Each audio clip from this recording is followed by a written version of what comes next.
ನಮಸ್ಕಾರ. ಮುಖ್ಯ ಪ್ರಾಣ ಬಂದ ಮನೆಗೆ ಸರಣಿ ಕಾರ್ಯಕ್ರಮದ ಇಂದಿನ ಸಂಚಿಕೆಗೆ ಸ್ವಾಗತ. ಆತ್ಮೀಯರೇ, ಇವತ್ತು ನಾವು ಆರಿಸಿಕೊಂಡದ್ದು ರಾಜಸ್ಥಾನದ ಜೈಪುರ್ನಲ್ಲಿರುವಂಥ ಒಂದು ಹನುಮಂತ ದೇವರ ಗುಡಿಯನ್ನು.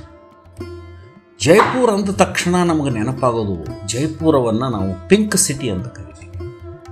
ಕಾರಣ ಅಲ್ಲಿ ಎಲ್ಲಿ ನೋಡಿದರೂ ಗುಲಾಬಿಮಯವಾದಂಥ ಒಂದು ನಗರ. ಅದು ಬಹಳ ವಿಶೇಷತೆ ಆ ನಗರದ್ದು.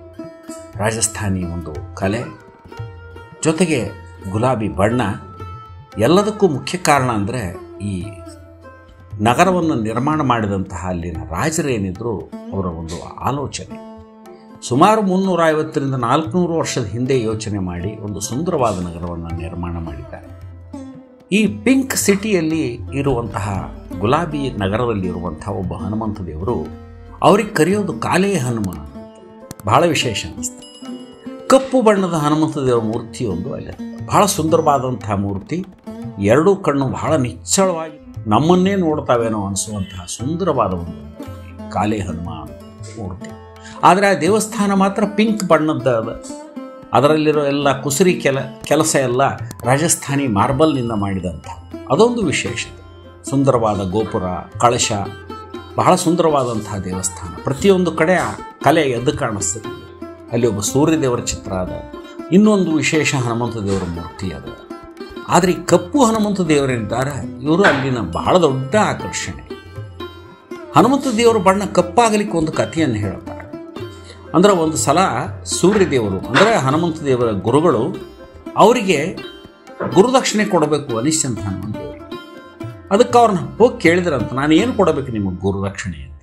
ಅವಾಗ ಅವ್ರು ಅಂದ್ರಂತ, ನೋಡಪ್ಪ, ಶನಿ ನನ್ನ ಮಗ, ಅವನ ಒಟ್ಟ ನನ್ನ ಮಾತು ಕೇಳೋದಿಲ್ಲ, ನನ್ನ ಹತ್ರ ಬರಲಿಕ್ಕೂ ತಯಾರಿಲ್ಲ, ನೀನು ಅವನು ಕರ್ಕೊಂಡು ಬಂದಿ ಅಂದ್ರೆ ಅದೇ ನನಗೆ ದೊಡ್ಡ ಗುರುದಕ್ಷಿಣೆ ಅಂದರು. ಅವಾಗ ಹನುಮಂತ ದೇವರು ಭಾಳ ಪ್ರಯತ್ನ ಮಾಡಿ, ಶನಿದೇವರು ಸರಳ ಸಿಗಲಿಲ್ಲ, ಭಾಳ ಪ್ರಯತ್ನ ಮಾಡಿ ಅವ್ರನ್ನ ಹಿಡಿದ್ರಂತ ಹೇಳಿದ್ರಂತ ಹಿಂಗಂತ. ಅವಾಗ ಅವ್ರು ನೋಡಿದಾಗ ಶನಿಯವರ ಕುದೃಷ್ಟಿ, ಕೆಟ್ಟ ದೃಷ್ಟಿ ಹನುಮಂತ ದೇವ್ರ ಮೇಲೆ ಬಿದ್ದು ಅವ್ರ ದೇಹ ಎಲ್ಲ ಕಪ್ಪಾತು. ಆದರೆ ಅವ್ರನ್ನ ಹಿಡ್ಕೊಂಡು ಬಂದಾಗ ಶನಿದೇವರು ಹೇಳಿದ್ರಂತ, ನಿನ್ನ ಗುರುಭಕ್ತಿಯನ್ನು ನಾನು ಮೆಚ್ಚೀನಿ, ಅದಕ್ಕೆ ಪ್ರತಿ ಶನಿವಾರ ಯಾರು ನಿನ್ನ ಪೂಜೆ ಮಾಡ್ತಾರೋ ಅಂತ ಹನುಮಂತ ದೇವರು ಹೇಳಿದ್ರಂತೆ. ಅಂದರೆ ಹನುಮಂತ ದೇವರು ಪೂಜೆ ಮಾಡಿದವರಿಗೆ ಎಂದೂ ಯಾವುದೇ ಶನಿ ಕಾಟ ಇರೋದಿಲ್ಲ, ನಾನು ಅವರನ್ನು ಯಾವ ರೀತಿಯಾಗಿಯೂ ಕಾಡೋದಿಲ್ಲ ಅಂಥೇಳಿ ಹೇಳಿದ್ರಂತೆ. ಹೀಗಾಗಿ ಕಪ್ಪು ಬಣ್ಣದ ಹನುಮಂತ ದೇವರು ಅಲ್ಲಿದ್ದಾರೆ ಅಂತ ಹೇಳ್ತಾರೆ.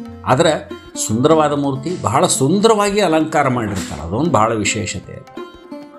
ಆಮೇಲೆ ಎಲ್ಲ ಥರದ ಕಾರ್ಯಕ್ರಮಗಳೇ ನಡೀತಾವೆ. ದಿನದ ಪೂಜಾ ಪುನಸ್ಕಾರಗಳ ಜೊತೆಗೆ ವಿಶೇಷ ಹಬ್ಬ ಹರಿದಿನಗಳು ಕೂಡ ಬಹಳ ವಿಜೃಂಭಣೆಯಿಂದ ಮಾಡುವಂಥ ಒಂದು ದೇವಸ್ಥಾನ.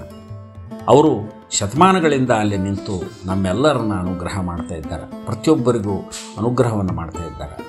ನಿಮ್ಮೆಲ್ಲರಿಗೂ ಅವರು ಅನುಗ್ರಹ ಮಾಡಲಿ ಅಂತ ಹೇಳ್ತಾ ಇಂದಿನ ಸಂಚಿಕೆಯನ್ನು ಮುಗಿಸ್ತೀನಿ. ಮತ್ತು ಮುಂದಿನ ಶನಿವಾರ ನಿಮ್ಮನ್ನು ಭೇಟಿ ಆಗ್ತೀನಿ. ಅಲ್ಲಿಯ ತನಕ ನನಗೆ ಅನುಮತಿ ಕೊಡ್ರಿ.